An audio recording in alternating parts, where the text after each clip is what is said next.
बहुत शुक्रिया। कराची गुलिस्तान जौहर के शॉपिंग सेंटर में बड़ा डाका। डाकू 2 दुकानों से 3 करोड़ मालियत का सोना नकदी लूट कर फरार हो गए।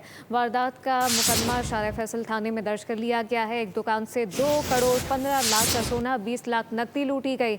दूसरी दुकान पर मौजूद मुलाजिम से 70 लाख का सोना छीन लिया गया। 4 मुल्जिमान ने 2 दुकानों में वारदात की। पुलिस हुकाम का ये बताना है कराची गुलिस्तान जौहर के शॉपिंग सेंटर में ये बड़ा डाका। डाकू 2 दुकानों से 3 करोड़ मालियत का सोना नकदी लूट कर फरार हो गए। वारदात का मुकदमा शारा फैसल थाने में दर्ज कर लिया गया है। पुलिस राय का बताना है कि एक दुकान से 2 करोड़ 15 लाख का सोना, 20 लाख नकदी लूटी गई, जबकि दूसरी दुकान पर मौजूद मुलाजिम से 70 लाख का सोना छीन लिया गया। 4 मुल्जिमान ने 2 दुकानों में वारदात की है। पुलिस हुकाम की जानिब से बताया गया कराची गुलिस्तान जौहर के शॉपिंग सेंटर में बड़ा डाका। सब्सक्राइब करें और बेल दबाएं ताकि कोई खबर रह न जाए।